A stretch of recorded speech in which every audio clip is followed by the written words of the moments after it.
Have you ever been told, you don't look like you can speak that language? You don't look like you can speak English. You don't look like you can speak Chinese. You don't look like you can speak French or German or Italian or Japanese. If so, you're not alone. I'm actually pursuing a legal case right now that deals with this very issue. These kinds of comments can be frustrating and hurtful, and I can relate to you. It's been bothering me so much, and in this video I want to share my story, and hopefully it can help you too. I've been trying to figure out two main things. One, why people make these assumptions, and two, how to handle them effectively. I'll be sharing the lessons that I've learned, and here are the main timestamps to help you navigate through this video. If you're new here, g'day mates, and kamusta mga kaibigan? My name's Matthew. This video is going to be awkward, but I truly believe in the power of words to communicate feelings, experiences, and ideas. Words for me can be used to bridge understanding. So I'm gonna push through anyway, even though I feel hurt and sad, disappointed, and nervous, and many other things. Over the past several years, I've worked across multiple countries and I've developed a love of learning languages. I've also taught English too in Australia, Latin America, and Asia. I even worked for the US-based language learning company Fluent Forever, and there I was mentored by the American polyglot and best-selling author Gabriel Weiner, who was a true inspiration for me. Recently, I've been wanting to talk about and share my own techniques and tools for learning languages because I've just realized that maybe there's a calling for me in this. It's something deep and within me that I really want to share. But for many years, I've actually just been studying on my own, just doing it for myself and having fun with it. As some of you know, I'm actually more of an introverted person. So I do like spending time to myself. And actually, when I do spend time to myself, a lot of those hours I spent on researching about languages and how best to learn them for myself and for others, and just not trying to get any praise from other people, but just loving languages and the learning process just for the sake of it. There came a point this year where I realized and had a spark in my thoughts and reflections where I came to the point of understanding myself better and knowing that I wanted to share what I had learned through my experiences and through the knowledge I had gained. And I wanted to begin helping others like you to also learn languages effectively.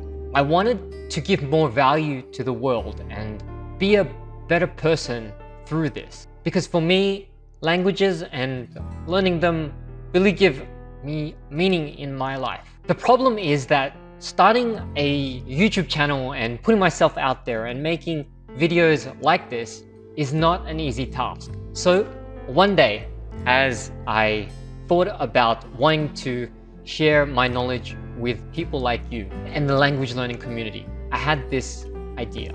I knew that starting a channel like this would mean that there wouldn't be any substantial income from this for quite some time.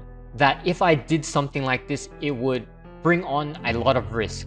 I actually have a wife and 2 children. And so whenever I make big decisions like this, I always have to consider them too. But I really wanted to do it anyway. My wife supported me, and I wanted to do this regardless because I truly felt that this gave me meaning and purpose. So I had to figure out a way to do it, and I had a brilliant idea. What if on the side, I could actually do some teaching of languages? This would allow me to have a more stable, regular income, at least even if I did it part-time, while at the same time being able to work on videos to reach a broader community of language learners. My wife got on board with that idea, and our goal was to try and balance everything out, do the best that we could. My overall aim was to be able to share my passion for language learning, both through helping and teaching here with videos online, while at the same time on the side also teaching languages and having that regular income. So I applied for English teaching part-time jobs online. I actually have English teaching experience in the past, and plus I'm a native speaker of the English language. And so I thought, what could go wrong? Well, according to one language school, some native English speakers are more native than others. I sent in my job application to them, and I even did an audio interview, and they were so pleased and happy to hear my Aussie native English speaker accent. I was ready to sign the contract, and then they sent me videos of their policies and a description of their contract. One of the videos was called Pay Explanation. Okay, great, I thought.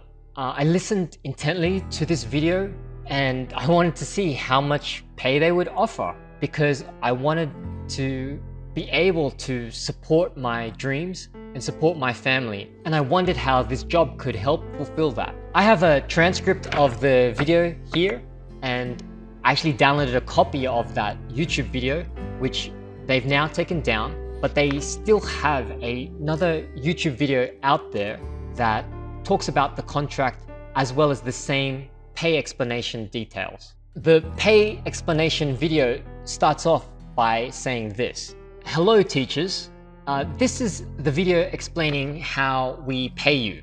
So if your race is a certain color or this other certain color with a native speaking ability in English, then you're going to start with the full rate. For those who aren't this color or this race, and you don't look like what's expected, then we're going to start you off with the lower rate, which if you calculate it is 25% less than the full rate." To say the least, I was very confused hearing this. But this video ends off its pay explanation with these words, just to clarify it for everyone. So that's different pay for different races. I can't go into too much detail here because this case is actually ongoing, and some of the words there are very hurtful to me and my family, and I'm sure they're hurtful to many of you in the language learning community. But I did want to read that transcript out because I want to share what's going on out there in the minds of certain language schools and language companies. And because I do these videos here and am part of our community, I felt appalled at that, and I wanted to share what is going on and what I had to face there. These two YouTube videos really upset me, and I didn't want to show those videos here or share their links because I don't think that company nor those videos should get any more views or attention. But truly, I was shocked by what I had heard there, because clearly through the color of my skin, I was not what they were looking for.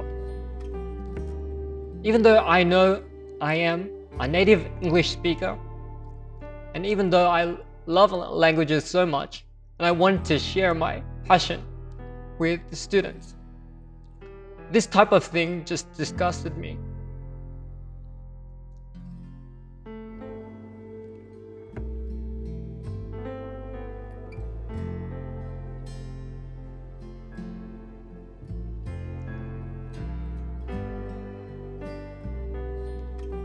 It brought doubts into my head as to whether or not I was truly a native English speaker.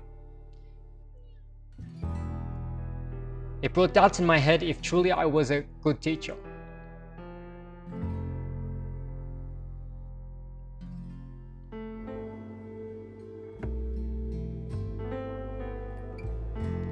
Apparently, according to this language school, it doesn't matter about your work experience in the past. It doesn't matter about your degrees, nor your passion for learning languages, your ability to communicate and empathize with your students. It didn't matter about your intelligence, nor about how hard you worked in the past. And it didn't even matter if you truly were a native speaker of that language. According to them, you won't get full pay unless you have a certain look or a certain skin color. The irony in all of this is that my goal starting all of this was to create YouTube videos to promote language learning. But it took 2 other YouTube videos to tell me that I wasn't good enough, that you don't look like you can speak English, and so we're not going to give you full pay, and put into question my whole endeavor for promoting language learning. According to that language school, if you don't fit into their idea of who is a native speaker of a language, then you don't deserve the full rate that they get. To them, only certain colors and races deserve full price for teaching languages, and my beautiful skin color did not match that. And if you have a certain skin color like this or any other that doesn't fit into their ideas, then you also wouldn't be getting that full price just based on your appearance and the tone of your skin. I started to feel demotivated and discouraged.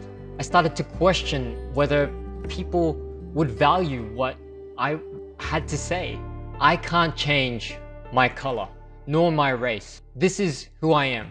I'm an Australian man with a Filipino ethnicity, and I am proud of it. So I was thrown into a whole lot of confusion because for me, it did not make any sense.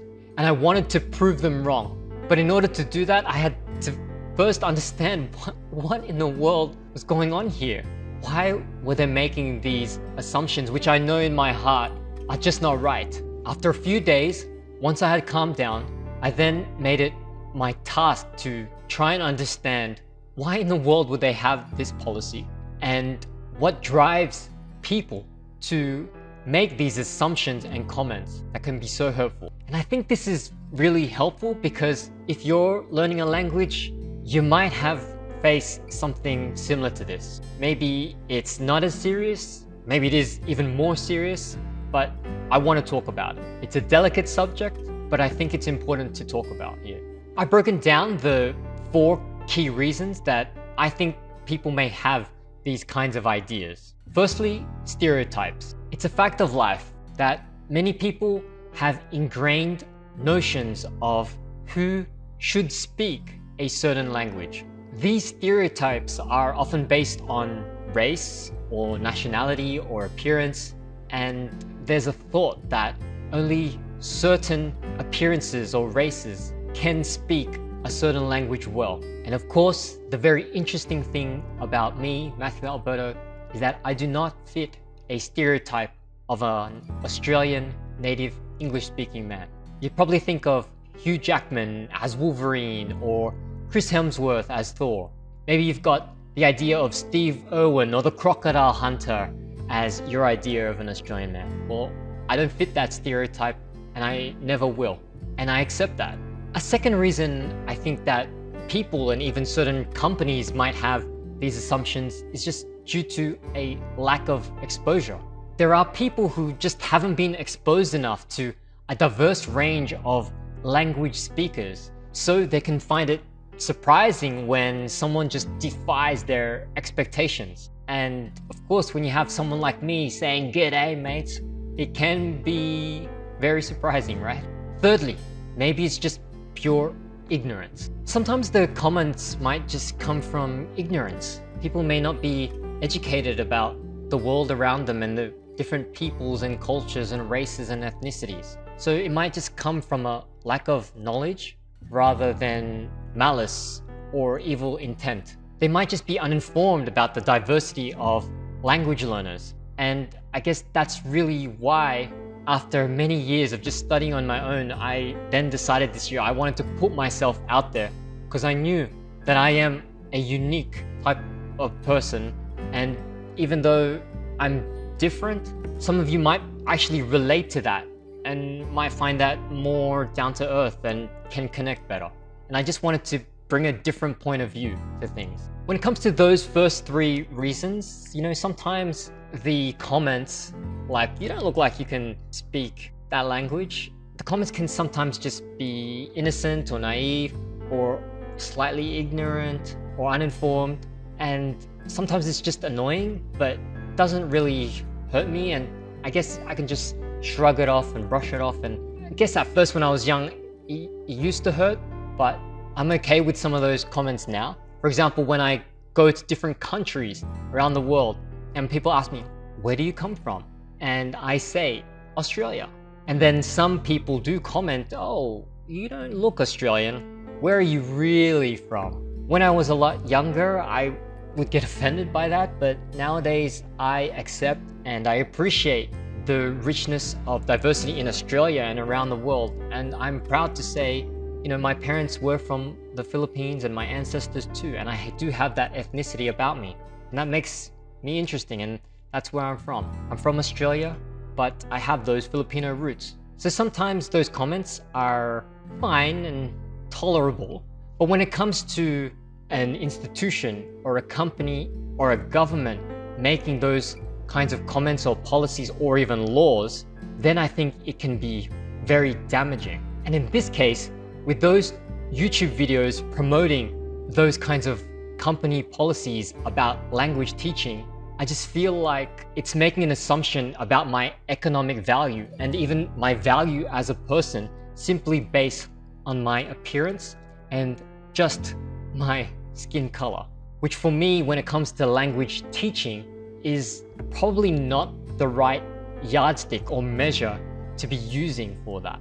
The reason is because it's not a slight offhand comment that won't really affect my life.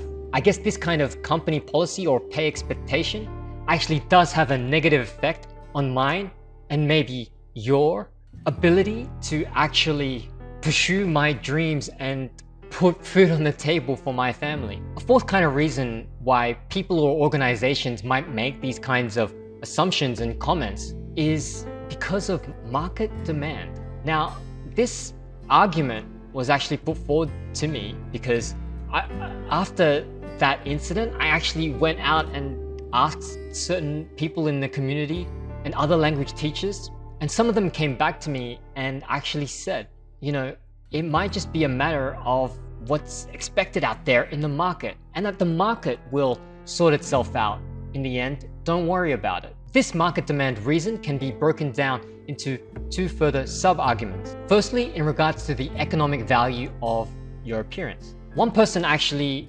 counter-argued with me and said that what's going on with you really isn't a problem. Why don't you think about the fact that fashion models can get paid different rates based on their look and appearance and their race even. When there are adverts looking for certain colors of a fashion model, that's socially okay, right? Well, I thought about it a fair bit, and I thought about the economic value that a fashion model has in society, and I guess what they're trying to do is to promote a product or a brand, and they're trying to target a certain demographic. And so when their facial characteristics and their race appeal to that demographic because they're of the same demographic, then there's economic value in that, and the whole value of a model, the whole job description is all about how they look. When I compare this, however, to the economic value of a language teacher, in regards to language teaching, they should be judging me based on my qualifications and my intelligence, my ability to do the actual job of teaching, rather than the color of my skin and how I look. Mind you, they didn't even look at a photo of me or have a face-to-face conversation yet before they made the decision about my lowered pay. Another related sub-argument to that is this. What about the cultural value of a certain race or skin color? This argument is all about a potential perceived cultural element of your skin color and appearance. Someone gave me this argument. When they were out looking for a Mandarin Chinese teacher, they wanted to make sure that their teacher was Asian looking. When they wanted to learn Spanish, they wanted to make sure that this person was Hispanic looking. I guess for me, this kind of argument is a bit strange because even within that, there are stereotypes all around. An Asian look doesn't necessarily mean that they're great at speaking Mandarin Chinese. In addition, a Hispanic person can have multiple kinds of looks. If you've traveled across Spain and Latin America, the range of skin colors and appearances vary widely. I grew up in Sydney, Australia, which is very multicultural. And even there, it can be hard to pin down what is a true Australian look or person. What I'm trying to say is that assuming that a certain skin color or appearance brings with it a certain cultural value is not necessarily right. When that language school wanted certain colors to fit their criteria of a great native speaker of English, it also made it really confusing. What about all those other native English speakers that don't fit those colors that may not be even my color? And what about an interracial couple that has two kids? One of the kids has the skin tone of their mother, and then the other kid has the skin tone of their father. Does following the rules of the language school make sense? One kid is going to get paid more than the other simply because of their skin color when both of them actually speak the same kind of language? When we try and pin down the language level and proficiency and competency of a person based on the color of their skin or appearance, I feel it's too simplistic. When a language school or language company tries to judge ability based on a person's race or color, then I think they're trying to really take advantage of the ignorance or lack of understanding of non-native speakers of that language. They're trying to dumb it down and say that this color is equivalent to a great native speaker, while other colors are not. I think in the world that we live in today, it's just not like that, and this kind of policy and rule just doesn't make sense. So I tried my best to understand their point of view, and still it didn't make sense to me. What they were doing and what they were saying, what they were producing with these YouTube videos was just not right. Maybe you've dealt with these kinds of comments before, or you might even have to deal with them in the future. So let's talk about how to handle these sorts of comments. I'll talk about 5 tips for how you can handle these sorts of comments. 1, stay calm and collected. I'm telling you, when they sent me those videos and then I asked them about it, I really wanted to be so angry and mean and say certain things to them. But first, I made sure I was calm and collected. I re-listened to their videos and made sure that I really heard what I was hearing. And I even asked them questions to double check. I talked with my wife, and as I mentioned, I talked with the community and also other language teachers just to make sure what was going on. I didn't say anything rash or offensive. I made sure that I understood all of the facts at that time. I also didn't want to get carried away in their negativity. Remember that your response defines you, not their ignorance. Don't let their mean words affect you negatively, because if you don't accept that, that stays with them.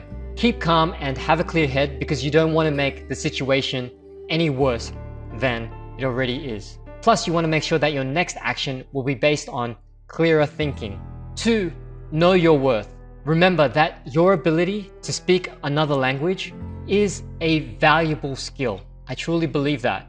It's valuable regardless of other people's opinions. At the end of the day, it can be really hard to change other people, and sometimes the best response to these snarky or mean comments is to just focus on your own thing. Focusing on improving your language learning skills might just be the best thing to do to prove them wrong. 3, turn this into a teaching moment.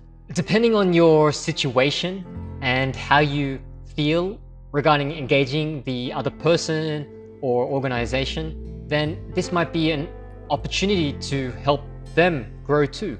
As I said, sometimes this happens due to a lack of exposure or ignorance, and your response might be a great way for you to help that other person change their points of view.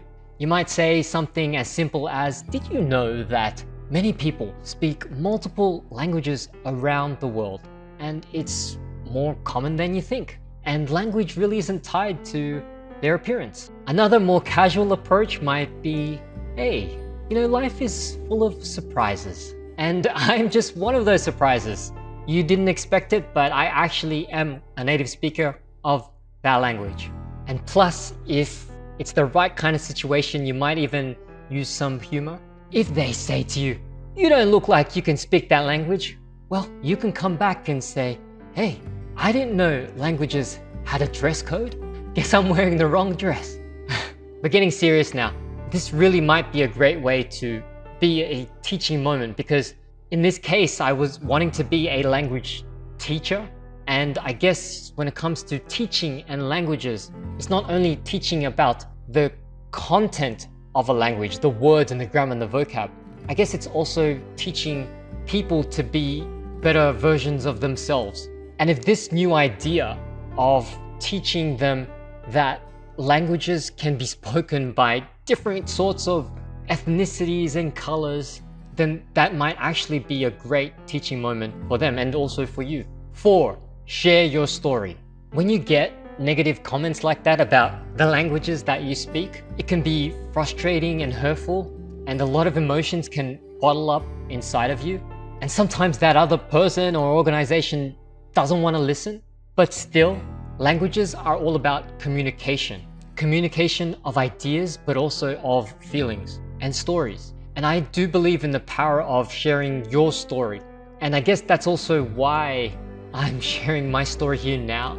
I know that other people might relate to this and might actually feel uplifted, or at least feel empathetic and feel better in the sense that, oh, someone else is dealing with this like me. And when you share your story with a friend, your partner, or the broader community, then you also get a space to express your emotions and feelings. And sometimes when it comes to emotions, I've learned, sometimes you can't really get a clear and definite solution to certain problems. Often what you can just do is express how you feel and get those feelings and emotions out into the open. And that can give you a lot of relief from your stress and your pain and your hurt. And I found that to be true for myself. So do consider sharing your story as a way to handle those negative comments about your languages. 5. Report discrimination. There are going to be cases where the negative comments are going to be much more serious, especially when it's given out by an organization, a company, or a government body. If you encounter discrimination like that, then be sure to report that to the authorities. If it's preventing you from achieving the job that you want or getting equal pay, then that truly is serious and something that you need to pursue, potentially with legal actions. In those cases, I strongly suggest that you can check the laws or approach a legal professional to make sure that what is being said to you is legal or illegal. In my personal case, there were a number of people who were actually telling me to do nothing as a solution here. Perhaps the do nothing approach may work if it's such a minor or ignorant type of comment, and you can live with it because it's just a passing thing and maybe that person is just uninformed. For my case, it was preventing me from doing the job that I truly wanted to do.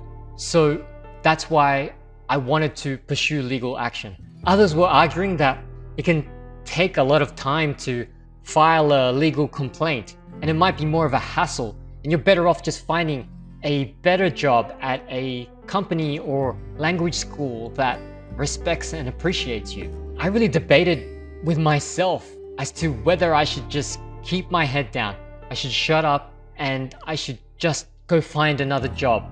I should make money to support my family, and if I could make YouTube videos, try to still do that.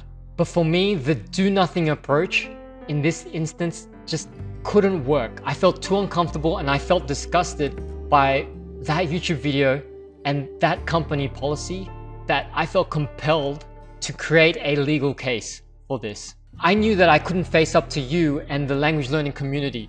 I couldn't face my family and even my kids and grandkids in the future, let's say, if I didn't stand up for what I believed was right. I love languages so much, learning them and teaching them, and that company's belief system just doesn't line up to what I firmly believe and know in my heart is true.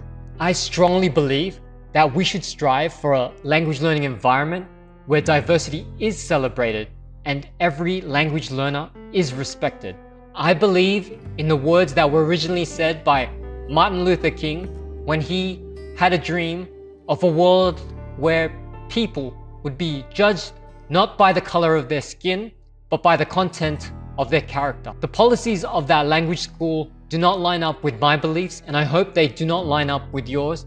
And for me, that just can't happen any longer. Those policies and ideas don't belong in the world and the dreams that I have for myself and for my children, nor for the language learning community.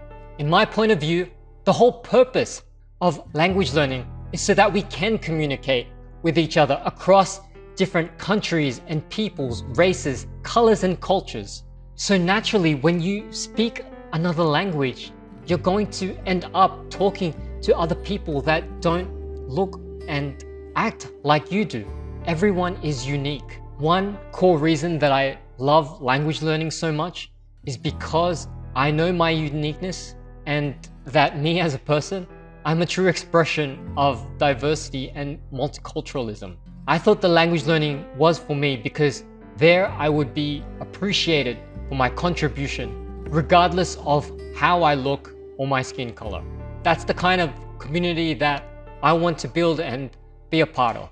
And as for you, I do want to say this. If you face in your own life and your own language learning journey other people or organizations that tell you that you can't speak that language for how you look or your color, I tell you this: don't let anyone's assumptions about you deter you from learning the languages that you're truly passionate about. Everyone's language learning journey is unique and is valuable. And your pursuit to learn a language, for me, is valuable and worthwhile, regardless of who you are or where you come from. You can change people's perceptions and promote a more inclusive environment for all language learners, especially when you handle those kinds of negative comments with grace and with confidence. That is my wish for you, and this is why I made this video. If you found this video helpful, be sure to share it with others. And if you have faced a similar experience where other people tell you that you can't speak a language just based on how you look or your skin color or race, then share your story too. Maybe you even have other tips for how to handle these kinds of comments. Let's continue the conversation and support each other in our language learning journeys. I'll let you know the outcome of my legal case very soon.